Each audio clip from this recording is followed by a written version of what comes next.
اوقات كتير بتبقى عاوز تبدا تحفظ القران بس مش عارف تبدا منين او ازاي، واحيانا بتكسل او ممكن الدنيا بتسرقك او مش عارف تستمر، واحيانا برضه بتكون نفسك في حد يشدك ويشجعك. وبغض النظر بقى عن كل الكلام ده، لو انت من ضمن اهدافك انك تحفظ القران او على الاقل تعمل لنفسك ورد يومي وتلتزم بيه، تابع معايا للنهايه لعلك تستفيد.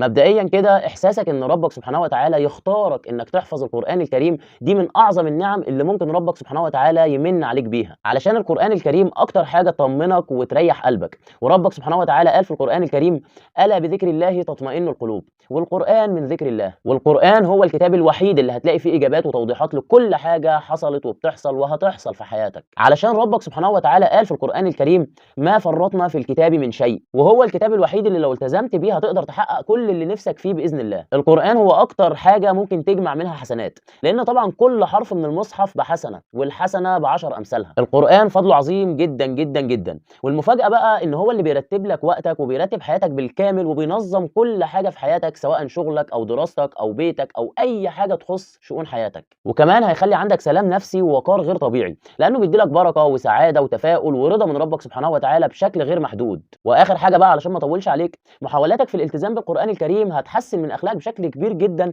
وهتقربك من ربك سبحانه وتعالى، علشان ربك قال في القران الكريم: والذين جاهدوا فينا لنهدينهم سبلنا وان الله لمع المحسنين. وطبعا محاولاتك في الالتزام بالقران الكريم من ضمن المجاهده، وكل دي وغيرها كتير جدا جدا جدا من ضمن النعم اللي هتحصل عليها بمجرد ما تبدا تلتزم بكلام ربك سبحانه وتعالى. فنصيحتي ليك يا صديقي، لو جات لك الرغبه الملحه في حفظ القران الكريم، اوعى تضيعها من ايدك، واستعين بربك سبحانه وتعالى وابدا فورا. طيب هبدا منين بقى؟ انا اقول لك. اول خطا حضرتك ممكن تقع فيه وانت في بدايتك في الحفظ، انك تكون مش متعود اصلا على قراءه القران ولا حتى سماعه، وتحط لنفسك تارجت او هدف انك هتحفظ جزء كامل يوميا او حتى في الاسبوع. وده خطا، علشان بكل بساطه حماسك مع الوقت هيقل ومش هتقدر لا تلتزم ولا تكمل.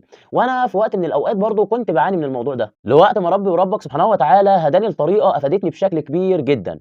هقول لك عليها دلوقتي يمكن تنفع معاك. والطريقه ببساطه يا صديقي هي ان حضرتك قبل ما تقرر تحفظ القران لازم ومهم جدا تبني عاده، او بمعنى اوضح انك يكون ليك ورد يومي قادر تلتزم بيه يوميا بسهوله وبدون تكليف. وطبعا العاده لو صعبه او مرهقه بالنسبه لك اكيد هتحاول تهرب منها، وده بيكون غصب عنك مش بارادتك. وعلشان تبني العاده دي هتبدا من النهارده تسمع قران كتير جدا بصوت اي شيخ انت بتحبه، وبرضه هتبدا يوميا تقرا قران، وقراءه بس مش حفظ. وبالنسبه بقى لجزئيه القراءه، لازم ومهم جدا انك تبدا بحاجه بسيطه او مهمه خفيفه عليك تقدر ان انت تعملها يوميا وتلتزم بيها. يعني انا شخصيا لما حبيت ابدا بدات كل يوم اقرا صفحتين مش اكتر من كده، كانوا تقريبا بياخدوا معايا وقت لا يتخطى ال5 دقائق، وكمان كنت بقراهم يوميا بعد ما اخلص يومي بالكامل. يعني بكون خلصت كل حاجه ورايا وداخل انام، فببدا ان انا اقرا القران، وده علشان ما يكونش عندي حجه اكسل او اقول انا مش فاضي. فاول حاجه حضرتك هتعملها دلوقتي انك هتحط مصحفك جنب سريرك، وبعد ما تخلص يومك بالكامل وتكون جاهز انك تنام، امسك مصحفك واقرا اللي تقدر عليه،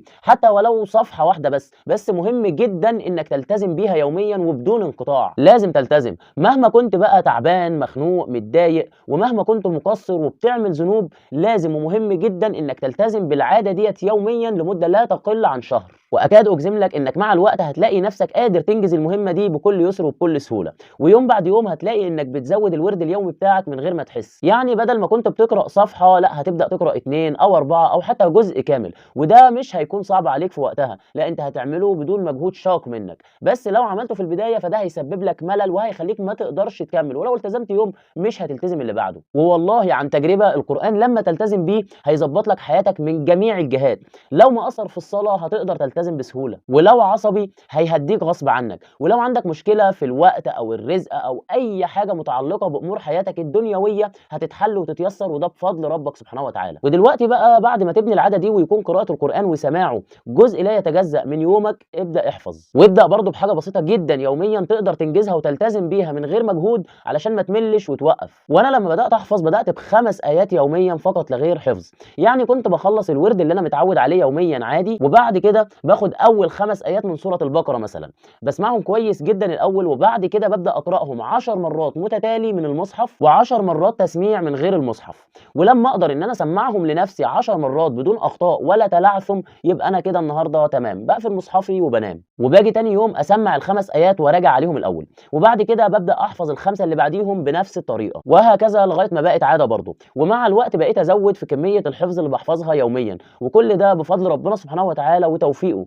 وبدون اي مجهود زياده مني. فاعتمد على ربك سبحانه وتعالى وجرب الطريقه دي، ولو لقيتها مناسبه ليك كمل وما توقفش، اما لو لقيتها مش مناسبه فدور على اللي يناسبك وما تيأسش. وافتكر حديث الرسول صلى الله عليه وسلم فيما معناه حين قال: خير الاعمال ادومها وان قل. واحب اقول لك خلي نيتك من الحفظ خالصه لوجه الله، وانك بتعمل كده علشان تكسب رضا ربك سبحانه وتعالى عليك، مش علشان يتقال عليك حافظ. وحاول بقدر المستطاع وانت في البدايه تخلي الموضوع ده بينك وبين ربك سبحانه وتعالى، ومفيش اي حد يعرف عنه اي حاجه، علشان بكل بساطه الشيطان ممكن يوقعك من مدخل الرياء والتفاخر. واخر حاجه بقى، لو شايف من وجهه نظرك اي اضافه ممكن تساعد بيها غيرك في الحفظ، قولها وخليك سبب في مساعده غيرك. وطبق حديث الرسول صلى الله عليه وسلم حين قال: الدال على الخير كفاعله. وفي النهايه بقى احب اقول لك انا مش شيخ ولا بدعي الفضيله، انا بشر زيك بالظبط، فكلامي معاك ممكن يكون صح زي ما ممكن يكون غلط، فلو اخطات فده من نفسي ومن الشيطان، وان اصبت فده توفيق من ربي سبحانه وتعالى. وبس كده، اتمنى اكون قدرت افيدك.